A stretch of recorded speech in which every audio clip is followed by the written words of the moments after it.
It's a movie, as you can see from the trailer, that traces the life of an episode of a period of a life of a young boy called Evan Hanson as he's in high school. It's a story that touches on anxiety, depression, mental health, teen suicide. There are some big topics in there. But it's a movie that has been watched by millions upon millions around the world. It's a conversation that is being had around, very much in our day today, around the topic of mental health and wellness. And actually, I remember right at the beginning of the pandemic, actually, we recorded a session. Rebecca was there with Dan Whitehead, who is the director of Sanctuary Mental Health Ministries. And I remember that Dan made a comment at that point about, the different waves that we've talked about of COVID as that comes through, and how now here we are over 2 years later, and these waves come, and Dan made a comment at that point that was, there will be another wave, which will be that of mental health, and I think he was right, and I think we're experiencing it, and I'm just very much aware that as we talk about this today. That for some, actually I would say probably for most of us, this triggers us. Because I think, probably without exception, we all know somebody close or within our own families or close to us who is experiencing some of the challenges related to mental health through anxiety or depression. And so as we discuss this, what this isn't this morning is a kind of tidy summary of, or even some kind of, I think, a misunderstanding that says we can do better if we just try harder and if we just believe a little bit more. Actually, what I want us to be able to have this morning and the way in which we want to set this time up is a conversation that you get to listen in on as we reflect on different parts of this movie. And then we may, in turn, be able to reflect on them for those with whom we are interacting in the week, to those that the Lord sends us, to those within our own family, or even in our own darkness that we might be experiencing. So, to my left, your right, Rebecca Janke, Amy Deutscher, and Rebecca, you all know, and as a familiar face to us here at Granville Chapel, I'm going to let both of them introduce themselves. Amy and I met for the first time a few weeks ago, maybe a month, 6 weeks ago, something like that. And she was, first of all, willing to meet with me, and secondly, entertain the idea of coming in and speaking with us on this. So, Amy, why don't you go first and introduce yourself and tell us a little bit about who you are and where you've come from. Okay, great. Hi, everyone. So I'm Amy. I'm from Australia. That's the accent. I won't make you guess where it's from. I moved here in 2019 to go to Regent College. So I'm just finishing up a master's there. I work for Sanctuary Mental Health Ministries. I am their youth resource developer. So young people is my jam. That's where is my sweet spot. So back home in Australia, I was a youth pastor for a number of years, have worked with young people at different churches or different organisations. And my background in terms of study before Regent was I did an undergrad in psychology and then a postgrad in social health and counselling. So this kind of dynamic of mental health and faith, I've thought about and studied and lived probably for 12 years or so. So, yeah, I love talking about it. Okay, thank you. Rebecca. Most of you here know me. I'm Rebecca. I've been here at Granville forever, since 1992, January 2nd. Shout out to Wayne Elderton's New Year's sermon. It was my first official Sunday here a long time ago. What you might not know is I work outside of these walls as a social worker. I do some private practice parent consultation, so I come alongside parents and support them on their parenting journey. As well, I've also worked in adoption, and right now I'm currently also working at Children's Hospital in an area of complex care. It's actually called the Complex Development Behavior Conditions Assessment Unit, which is a very fancy way of saying we do some assessments for complex kids with neurodevelopmental conditions. So my jam, speaking of jam, is really to come alongside parents, but also families that are raising children with a lot of complexity, and certainly mental health is a big part of that. Mm-hmm. So thank you both for being here, and thank you for being willing to share in this conversation with us. And You may have, I know Mike has kind of resourced some of our youth with little things, with some notes that you can scribble down, any questions that you might have. You may have them of your own. I'd encourage you to engage in that way. We'll be having coffee afterwards. You'll have a chance to chat further afterwards. But so the movie, it follows the story of this young boy, Evan Hanson. He's going through therapy. You see the effects that it has on his family. And right at the beginning of the film, you kind of get this glimpse of Evan, and he's about to go into his first, he's going back to school, and all of the anxiety that brings.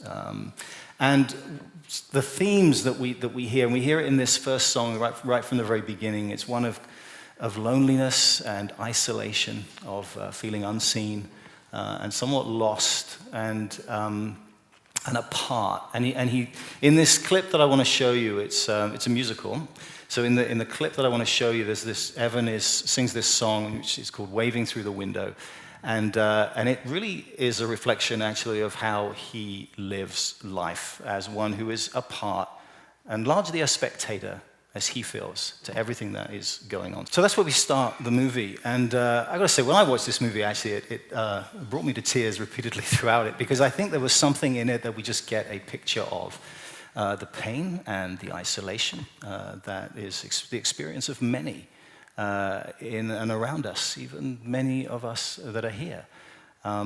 So each of you work with people who are experiencing some of these challenges. The film is not meant to be a scientific presentation of every element of mental health and as it presents. But I do want to ask each of you, maybe I'll start with you, Amy, about how relatable you found some of the themes as they came through the movie, what struck you particularly, and as it relates to your experience.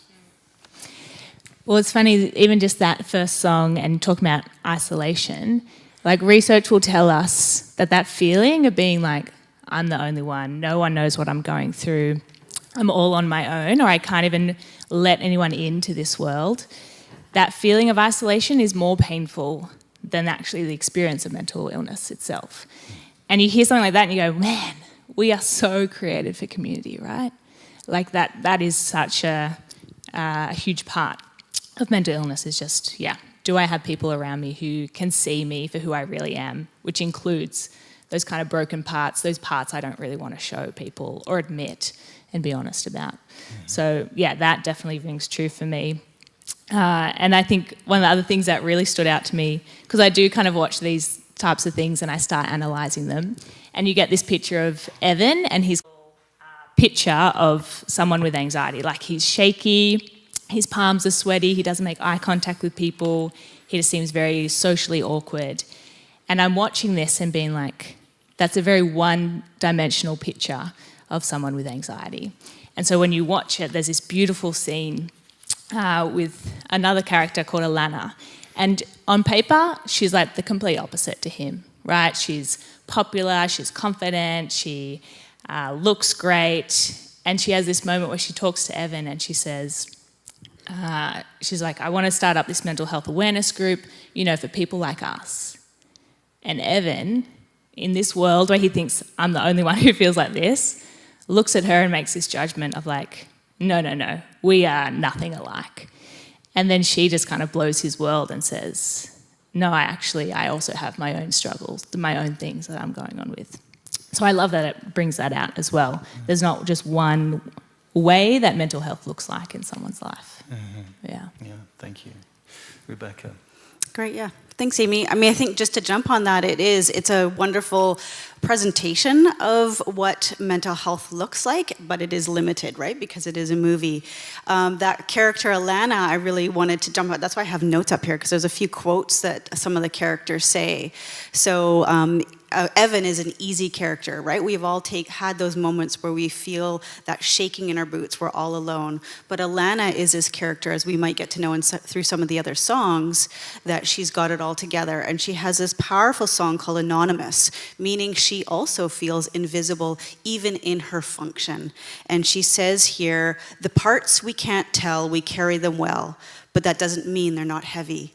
And that's just such a beautiful invitation for all of us that many of us walk around, there's those little adages that say, be kind to everyone because you never know what they're struggling with, that we all have this weight that we carry. And so this is a really important message for the church. I think as we've gone through COVID, there's been a lot of isolation, there's been a lot of loneliness, so there's been some really big themes. Vancouver was a lonely city to begin with, and 2 years into this pandemic, we are lonelier than ever.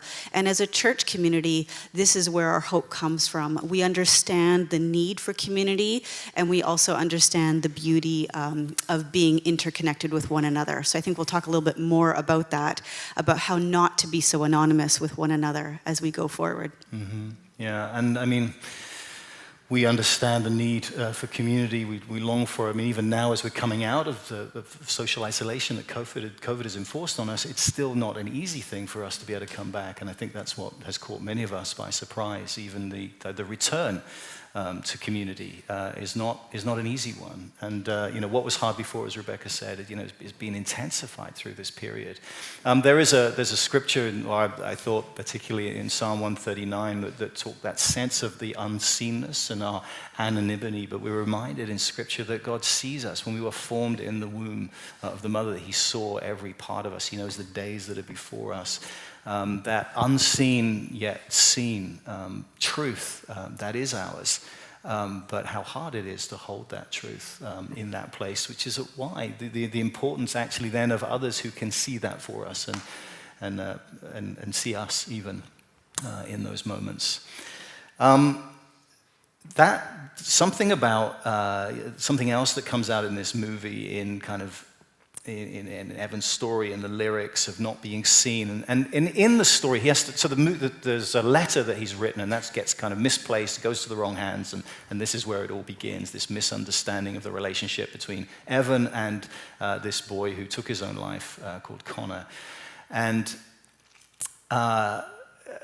there's this desire to have friends. Evan is friendless.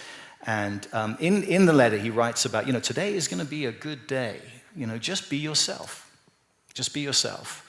And then he goes on to write, but just be funny, or be confident, or be smart. Just be all of these things. And that's not how he's feeling. That's certainly not a sense of who he believes himself to be. And I think we're going to come to this next clip, this sense of never feeling that we're enough. And it's not just for Evan and his friends and Alana and all the other characters that we see through the movie.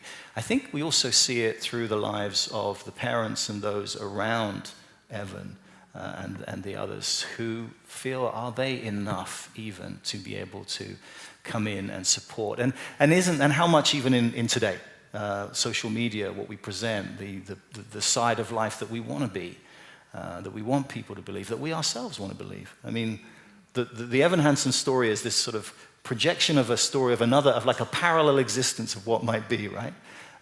Social media does that to us too. We might use it in a similar way of, well, this is kind of what I'd like to present, but not always the case.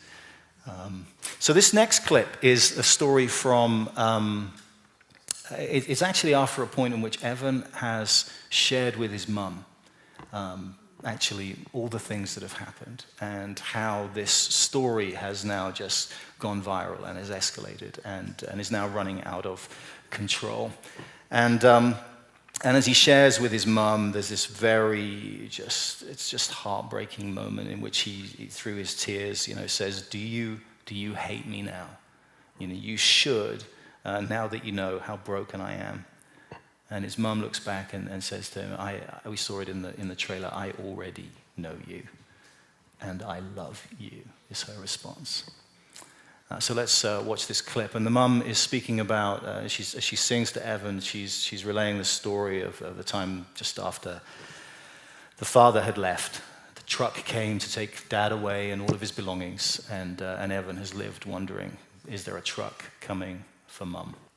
Not feeling enough, but knowing that there is grace enough is a truth, right? That we know. And then we get to speak. Actually, we can reflect on two perspectives. One particularly for young people, or for anybody who is in that place of not feeling enough, of anticipating failure, which, as the mum says, I'm going to fail a million times, and I did, and I will, and I do, or I do, and I will, and what kind of support is there, and what are the pressures, particularly on young people right now, of that sense of performance and measuring up, the expectation upon them? Where's that coming from, and how do we navigate that as, in that place, experiencing that, but also as parents helping through that?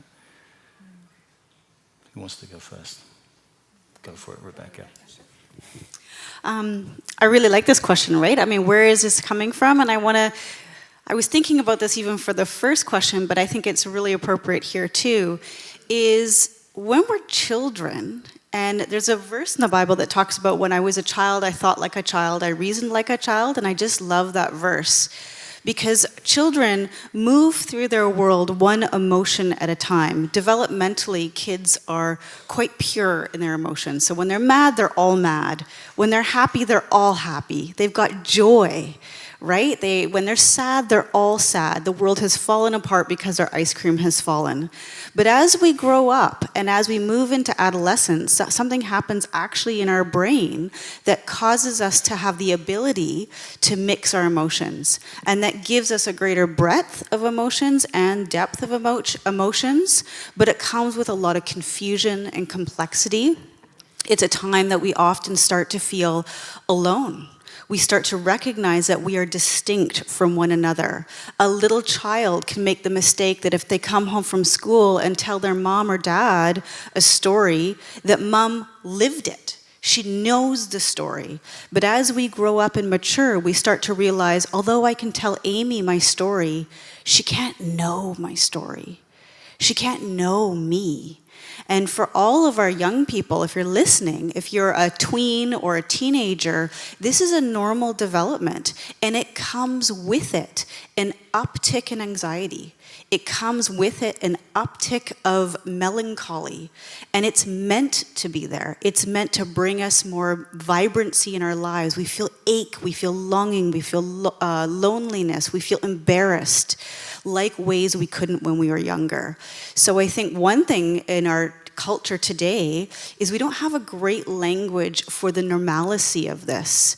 And very easily, if we're not able to guide our young through it, it can get stuck. These emotions are meant to move through us.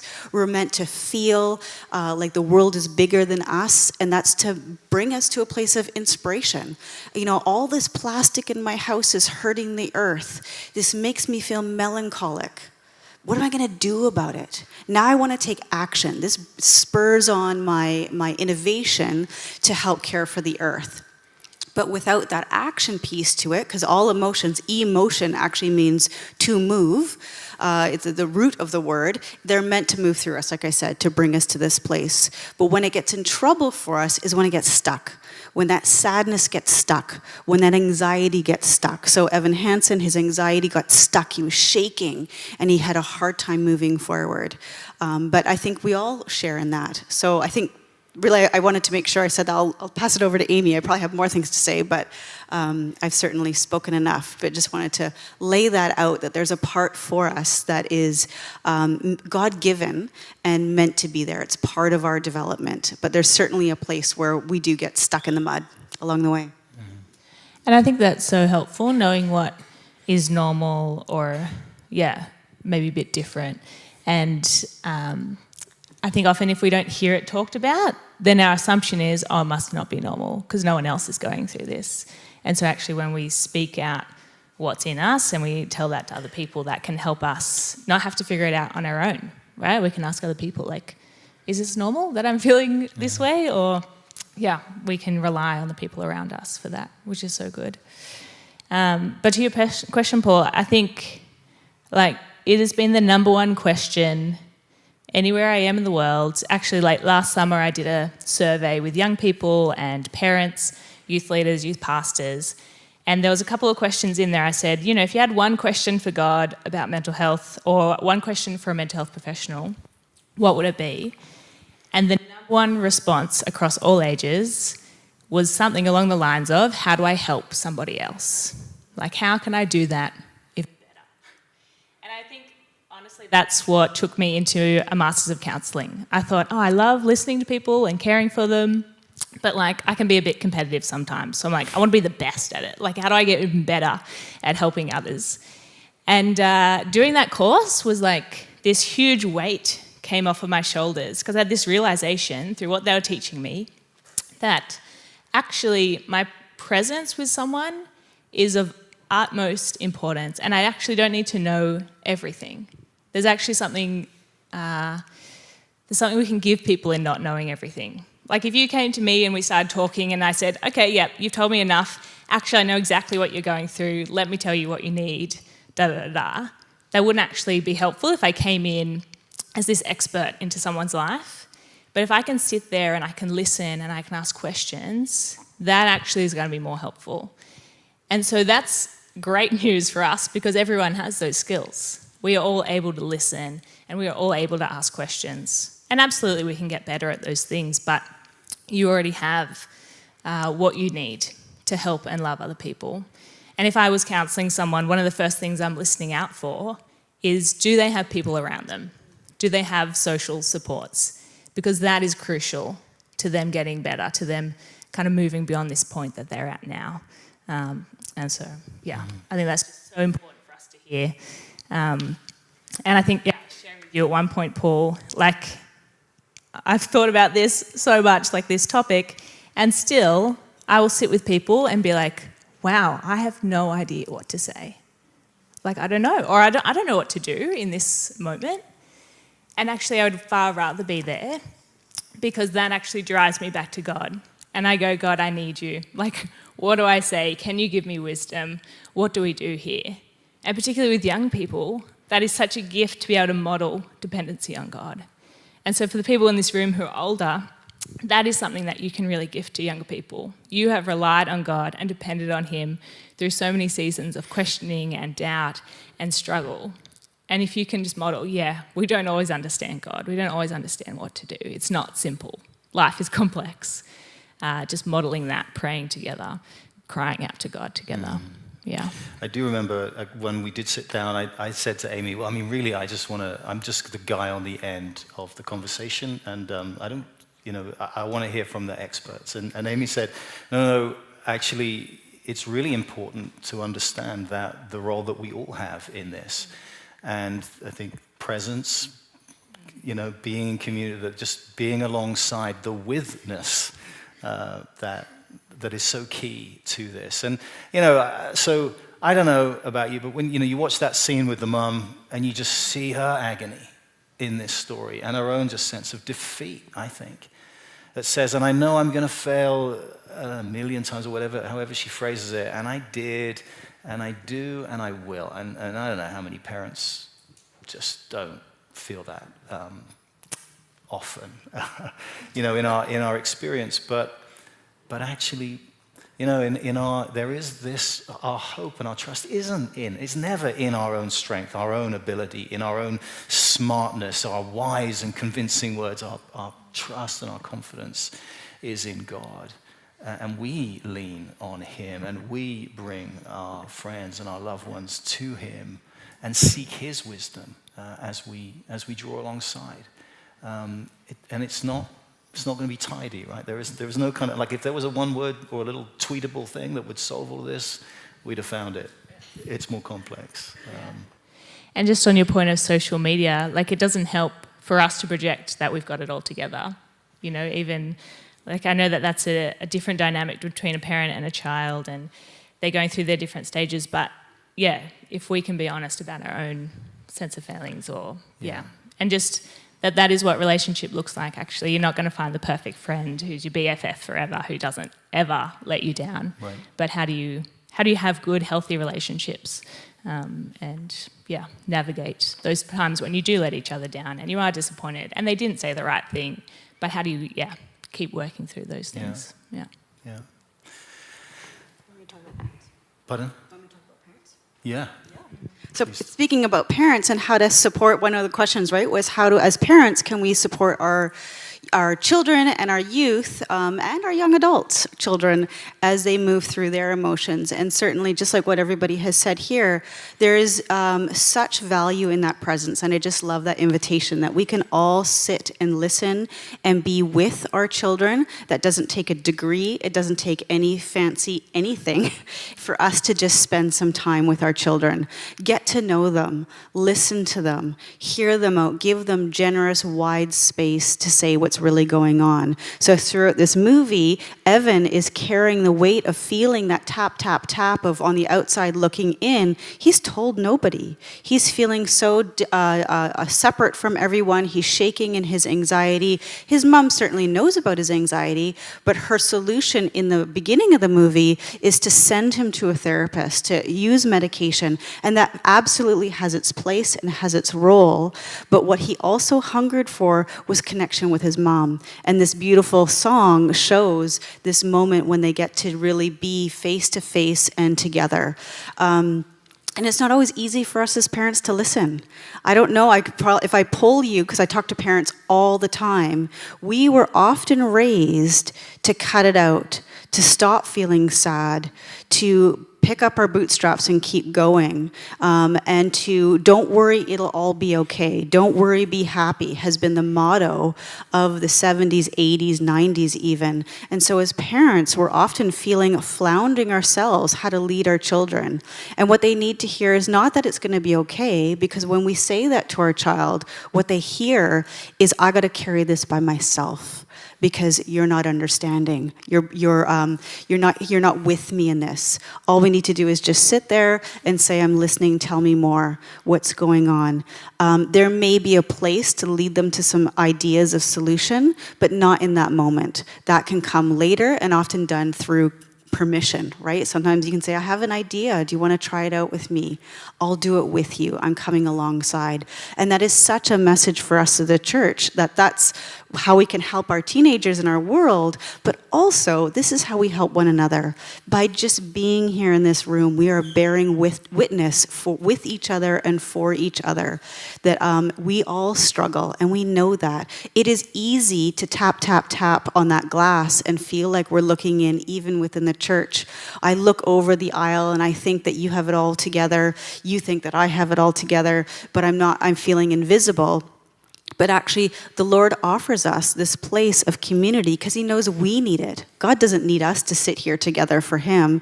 He knows we need it to be in relationship with one another, to share our burdens. And we do that through relationship, through DNA groups, home groups, going for coffee, just sharing, going to the picnic after a church service, ministry time. Those are those places where we can blast through that anonymity and just be together with one another. And it's just so powerful, and it's just simply that, it's that simple of just showing up, not fixing things, but just walking with, praying for, and we'll get to kind of the divine intervention, which is not really highlighted in the movie, but certainly that the Lord is with us, and that his grace is all we need. His grace is sufficient for us each and every day, but finding it is sometimes the access point. We can feel very, very alone on that journey, and it reminds us. My last thing I wanted to say on this is, when I go to work and I have a hard time and I think of you, I think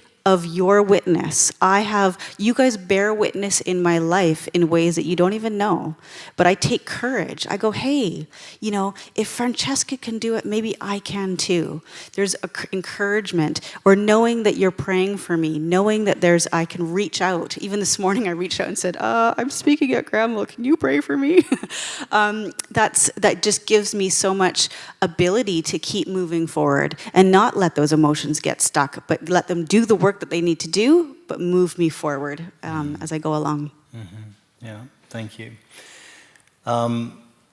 We get to this in this final clip as it comes towards. Well, it comes in the middle of the movie, and this is where this message goes viral. Evan stands and speaks, and to begin with, he is inventing this story. He drops his notes, and then is just crushed by his anxiety, and then speaks to this message of hope, of being found. So I want us to watch this, and then we'll take a moment to reflect on this message. a scripture that reminded me, or I've been reflecting on actually for quite some time, is the story, the parable of the Good Shepherd. And Jesus tells the story about the shepherd who leaves the 99 and goes out and searches for the one. And he says, and he, as the shepherd, he goes out and he searches until he finds the lost sheep. And when he finds him, he puts the sheep on his shoulders and he carries it back and celebrates and rejoices over the one that was lost who has been found. And as we think about that story, we think of, what role did the sheep actually have in that? Jesus, it's his initiative to us. All of us have been found. And we say, I found Jesus. He found us and he picked us up and brought us home. Through the cross, God has made a way for us all to find our way home. And he carries us there. Jesus brings us there. So, this being found theme actually is a beautiful message that's contained within the film, and we know actually the one who seeks after us with all his heart, who longs for us, who weeps after us, whose eye is never off or away from us, whose presence is never far from us. So, what encouragement do you find? What encouragement is there then for, in two ways for us? Rebecca, you've started to talk about it, or both of you have started to talk about the role of the church. What if we started but for those who feel alone and are feeling the weight of the darkness crashing in? What encouragement is there to share, or what thoughts and reflections? I think one of the things that comes to mind for me is actually from work, from Sanctuary. Most people, when they think about mental health, put it on this spectrum. That's the main model, like you are mentally healthy over here, and then you kind of get to the other end, and that's when you have a mental illness. But in Sanctuary's resources, we have another plane, another axis, that talks about the language of languishing and flourishing. And that comes from a psychologist, Dr. Corey Rees, and we've drawn on his research. But it's a beautiful model because it says actually we're all on this continuum together. It's the mental health continuum. And so no matter where you are along this axis, whether you don't have a diagnosis or maybe you have been diagnosed with bipolar, schizophrenia, something, you will have moments in your life where you are languishing, where it's hard to get out of bed, where things are tough, you're not feeling at your best. And there's also times when you'll be flourishing, when you'll be like, I feel like I can take on the world today. And that's a really helpful model because it says actually your mental health is not this static thing.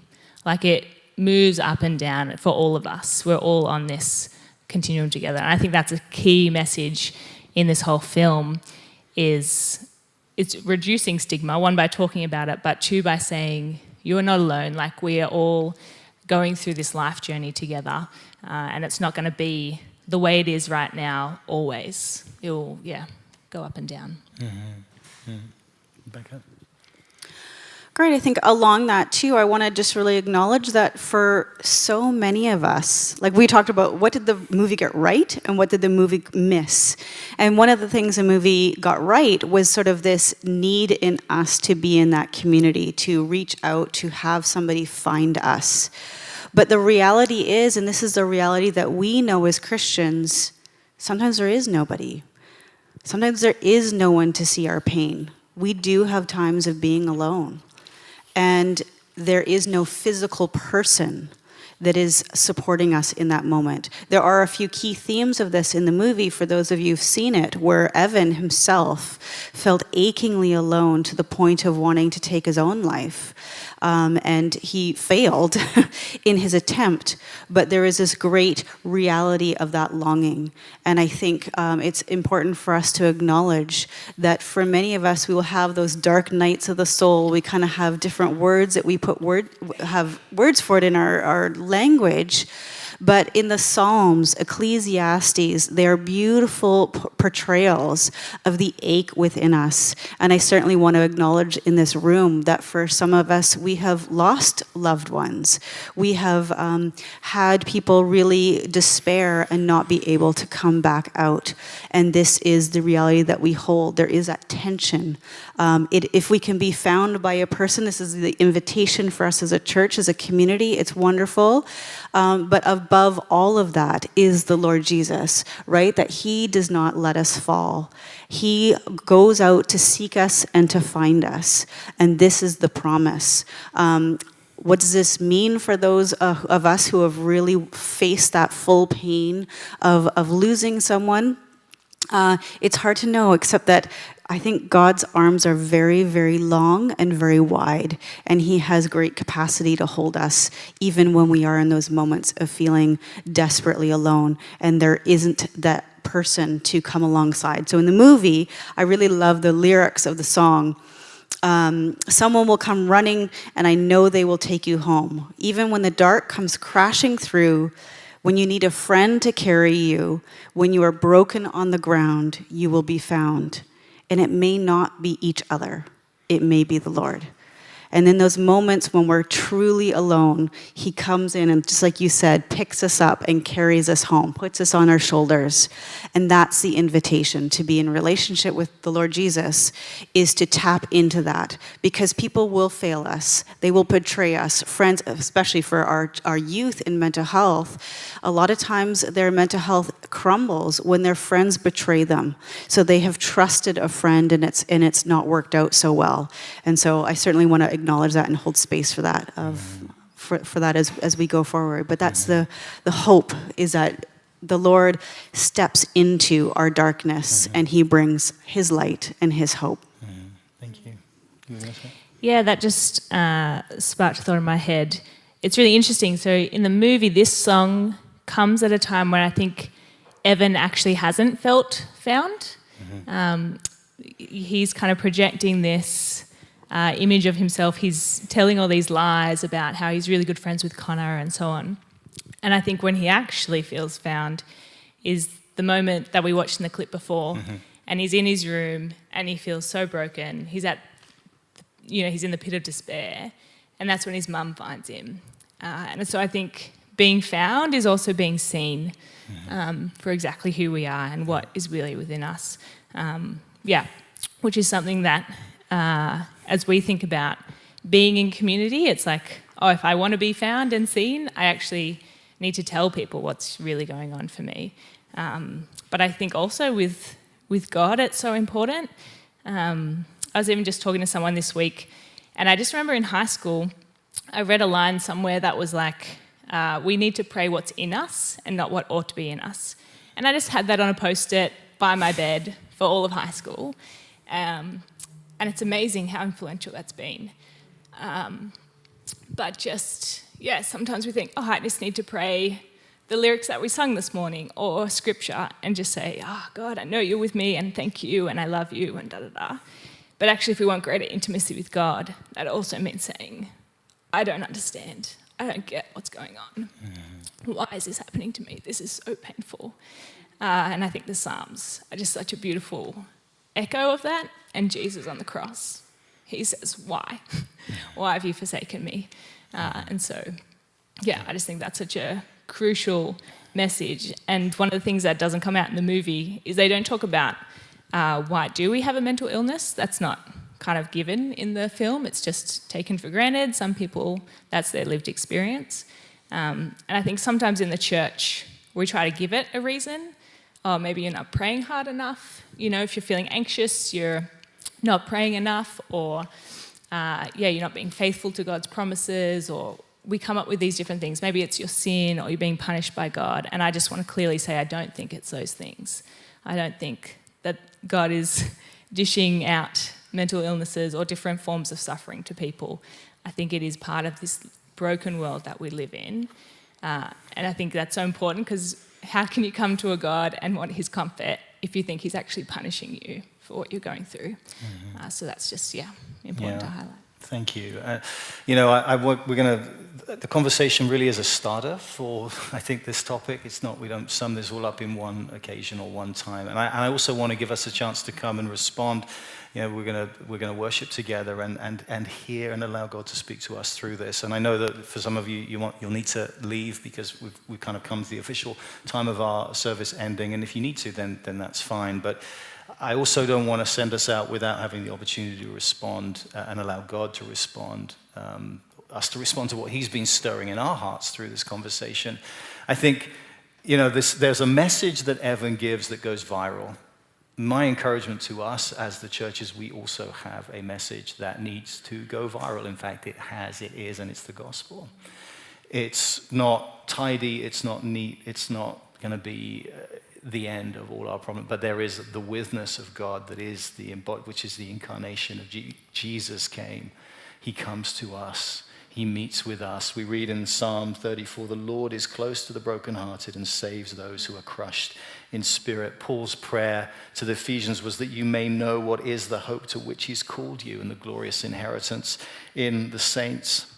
And the hope for which God has for us all is he has a good plan, plans to prosper and not to harm us. The Lord is good. Our friends may let us down. Our parents, we as parents will fail.